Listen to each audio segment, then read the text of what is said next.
Our next topic is enumerated data types. इस topic पे आपको जनरली प्रोग्रामिंग के क्वेश्चन नहीं आएंगे बिकॉज इसका बहुत ज़्यादा प्रैक्टिकल इम्प्लीमेंटेशन हमारे कोर्स में नहीं है, बट इसका एक थ्योरेटिकल क्वेश्चन आने की बहुत ज़्यादा चांसेस हैं। जनरली क्वेश्चन ऐसा आता है कि write short notes on enumerated data types, या what is enum, what is its use, etcetera. So it is important for you to understand कि एन्यूमरेटेड डेटा टाइप्स क्या हैं, वो क्या करते हैं और उनका क्या यूज़ है होता है, राइट।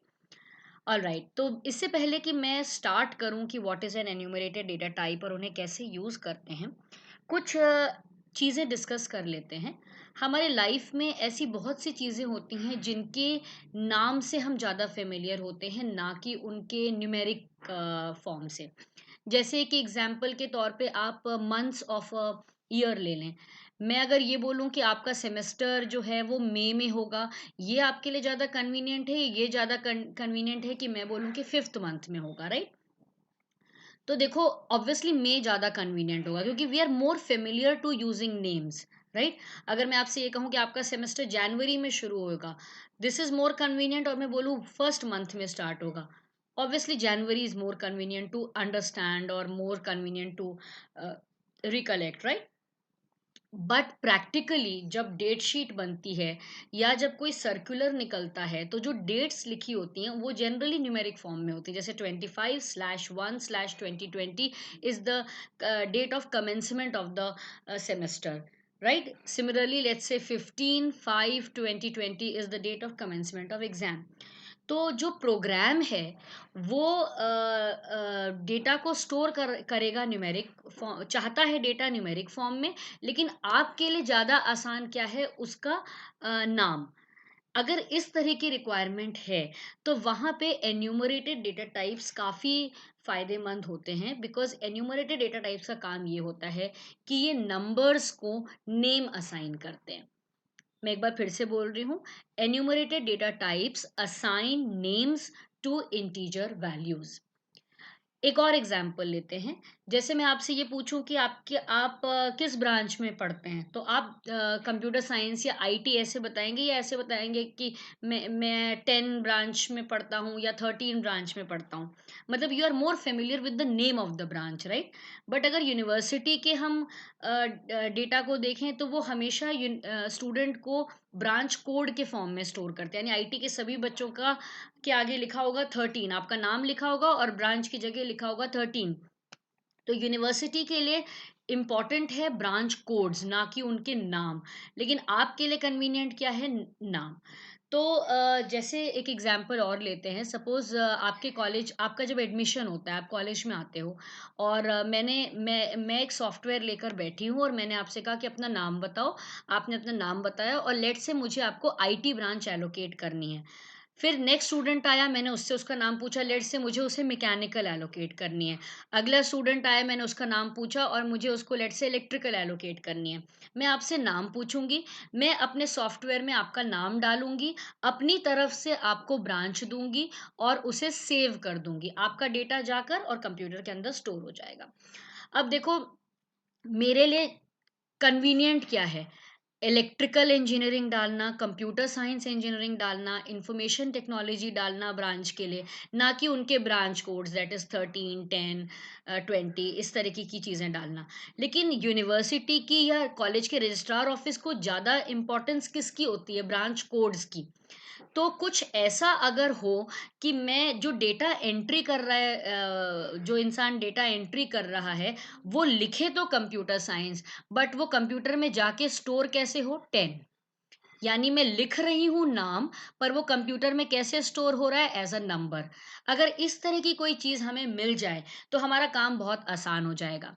इस तरह की चीज़ हम क्यों ढूंढ रहे हैं, because we are more familiar with the name, हम नाम से ज़्यादा फेमिलियर हैं। अगर मैं नाम से फेमिलियर नहीं होंगी, अगर मुझे ब्रांच कोड बार बार एंटर करना है तो हर बार मुझे याद करना पड़ेगा कंप्यूटर साइंस का ब्रांच कोड क्या था, इंफॉर्मेशन टेक्नोलॉजी का ब्रांच कोड क्या था। इंस्टेड अगर मेरे पास ये सुविधा हो कि मैं डालूं तो नाम और वो अपने आप बन जाए इंटीजर, तो मेरा काम काफ़ी आसान हो जाएगा, ठीक। तो देखो एन्यूमरेटेड डेटा टाइप यही करते हैं, वो आपकी इंटीजर वैल्यूज को नाम असाइन कर देते हैं। अब सपोज कंप्यूटर साइंस को आपने लिख दिया 10, computer science is equal to 10, तो जब आप लिखोगे कंप्यूटर साइंस तो वो अपने आप 10 बन के कंप्यूटर के अंदर स्टोर होगा। So this is the use of enumerated data type. Now let's take up this question. What is an enumerated data type? Discuss. तो देखो an enumerated data type is a user defined data type. ये एक user defined data type है, ये हमारा बनाया हुआ data type है ना? हम ही तो फाइनल करेंगे कि कौन से नाम को कौन सा नंबर बनाना है, राइट?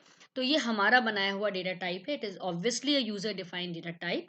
इसका काम क्या है, this is very important to write, कि it assigns names to integer values. हम नाम रख देंगे और वो होंगी क्या, एक्चुअली इंटीजर वैल्यू, यानी इंटीजर वैल्यू को हमने एक नाम दे दिया। कंप्यूटर साइंस किस इंटीजर वैल्यू का नाम है, 10 का। इंफॉर्मेशन टेक्नोलॉजी किस इंटीजर वैल्यू का नाम है, 13 का। यानी हम डालेंगे कंप्यूटर साइंस पर कंप्यूटर के अंदर स्टोर क्या होगा, 10। हम डालेंगे आईटी पर स्टोर क्या होगा, 13।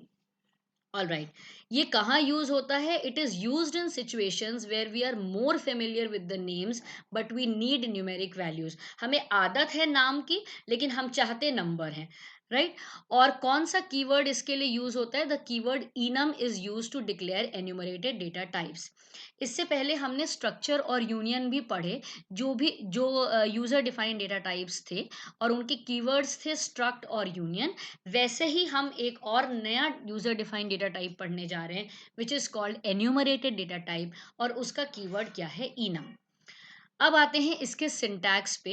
देखो इसका सिंटैक्स एग्जैक्टली वैसे ही है जैसे स्ट्रक्चर का था, बस फर्क क्या था कि मैं स्ट्रक्चर में ऐसे लिखती थी कांस्टेंट 2, फिर कांस्टेंट 2 के बाद कॉमा लगा के कांस्टेंट 3 एंड सो ऑन। अब ऐसे भी लिख सकते हो और ऐसे भी लिख सकते हो, एक ही बात है, राइट? तो है ये वही सेम चीज कि मैंने लिखा इनम, कीवर्ड लिखा, फिर इनम का नाम, ऐसे ही तो लिखते थे स्ट्रक्ट स्ट्रक्चर का नाम, वैसे ही लिखा इनम, इनम का नाम, और कर्ली ब्रेसेस के अंदर मैंने कॉन्स्टेंट्स, इनको एन्यूमरेटेड कॉन्स्टेंट्स कहते हैं, यानी कुछ नाम लिख दिए।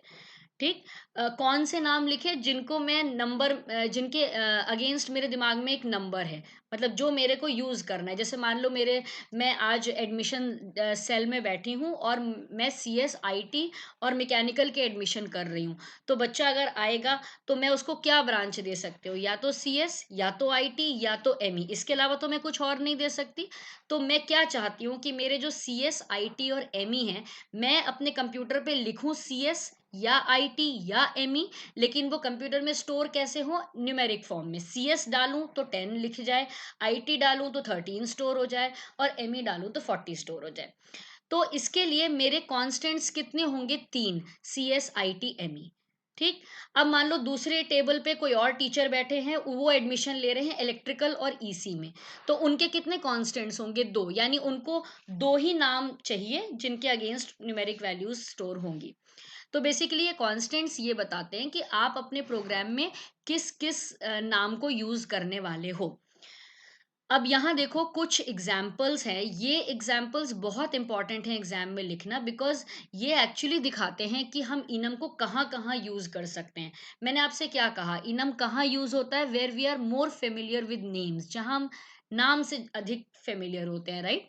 तो ऐसे एग्जाम्पल्स किस चीज के हैं, वीकडेज के, मंडे ट्यूसडे वेंसडे, मंथ्स जनवरी फरवरी मार्च, इनके डे के नंबर के हिसाब से हम इनके नाम से मोर फेमिलियर है। मंथ के नंबर के हिसाब से हमारे लिए कन्वीनियंट क्या है, मंथ का नाम। Similarly branches, like CSIT ME मेरे लिए ज़्यादा आसान है, इंस्टेड ऑफ कि तुम उनके ब्रांच कोड्स पूछो। तो ऐसी चीज़ों के लिए मैं इनम बना लूंगी। अब मैं आराम से, जैसे मैंने ये इनम बनाया, इसको देखो, enum branch CSIT ME ECE, यानी मैं 4 ब्रांच एलोकेट कर सकती हूँ। मेरे पास स्टूडेंट आया, मैंने पूछा आपका नाम क्या है, मैंने उसका नाम डाला, और लेट से मैंने उसको CS ब्रांच दे दी, तो मैं लिखूंगी branch is equal to CS, पर कंप्यूटर के अंदर जाके स्टोर हो जाएगा 10। ठीक है, यानी मैंने किया क्या, 10 को मैंने एक नाम असाइन कर दिया, right? This is what enum does. Am I clear with that? अब देखो एक चीज और बतानी है, मैं बार बार ऐसा बोल रही हूँ कि मैं लिखूंगी सी एस और वो 10 बन जाएगा, ऐसा कैसे? तो देखो ऐसा हमें करना पड़ेगा। अगर तो मैं ऐसे ही लिख के छोड़ दूं जैसे ये लिखा हुआ है, तो कंप्यूटर, कहीं तुम्हें नंबर्स तो दिखाई नहीं दे रहे, तो कंप्यूटर अपनी मर्जी से सी एस को जीरो दे देगा, सी एस को जीरो असाइन कर देगा, आई टी को वन असाइन कर देगा, सी एस को जीरो असाइन कर देगा, आईटी को वो वन असाइन कर देगा, आईटी की जगह वो वन लिख देगा, सिमिलरली एमई की जगह वो टू कर देगा, एमई की जगह टू कर देगा, और ईसीई की जगह थ्री कर देगा, यानी अपनी मर्जी से वो इंटीजर डाल देगा। अगर तो ये चीज तुम्हारा रिक्वायरमेंट से मैच कर रहा है, लाइक मैं चाहती हूँ कि सीएस अगर मैं डालूं तो जीरो ही स्टोर हो, आईटी में डालूं तो वन ही स्टोर हो, अगर ये तुम्हारे रिक्वायरमेंट्स को मैच कर रहे हैं तो ठीक है। अगर नहीं मैच कर रहे हैं, जैसे ऑब्वियसली मैच नहीं कर रहे, हम तो क्या चाहते थे कि सीएस डालें तो 10 स्टोर हो, क्योंकि सीएस का ब्रांच कोड क्या है, 10।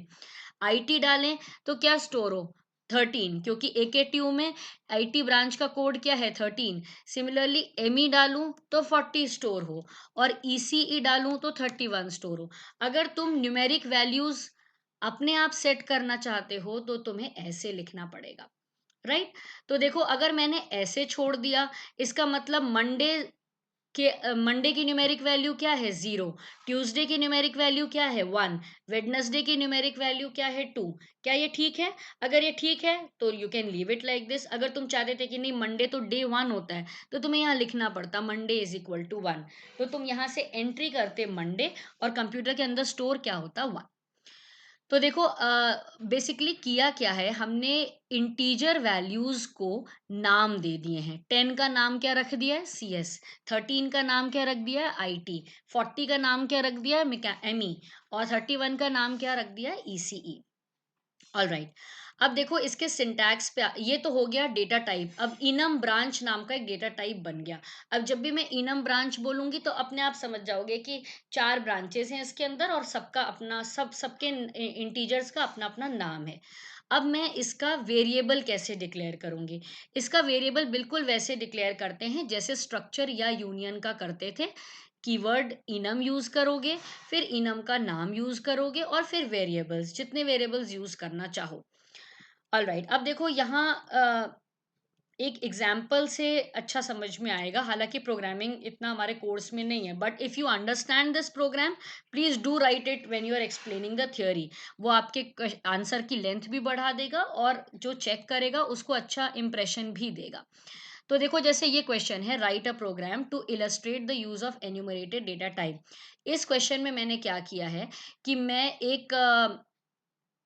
एक स्ट्रक्चर बना रही हूँ, ईएमपी नाम का स्ट्रक्चर, तो हम पढ़ चुके हैं ना, जिसके अंदर देखो दो मेंबर्स हैं।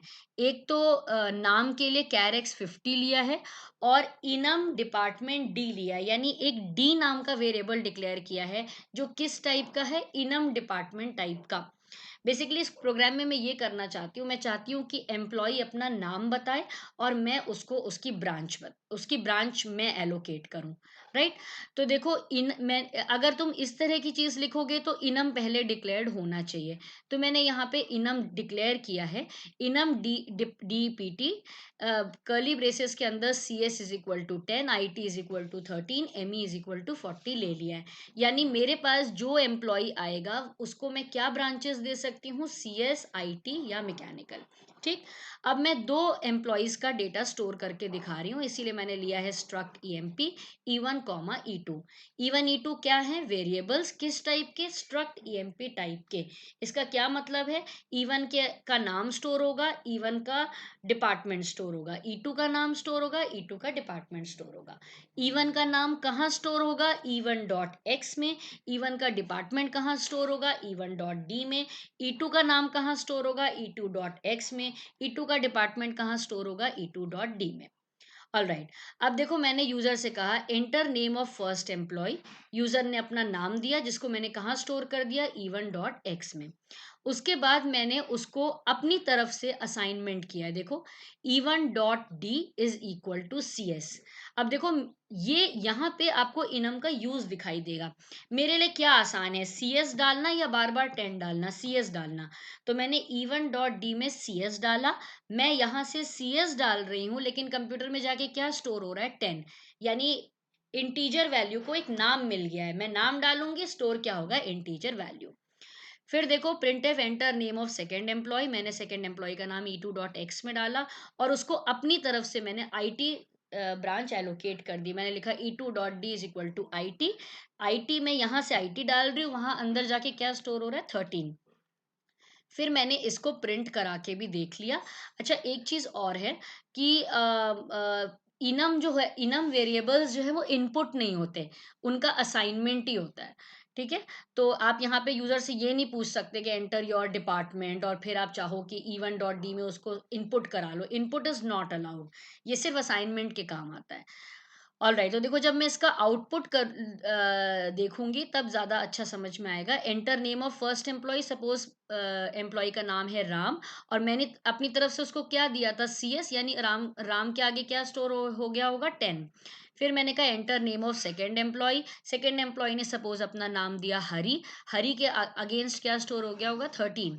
अब the details of the employees are Ram 10, Hari 13। So this is the use of enumerated data type.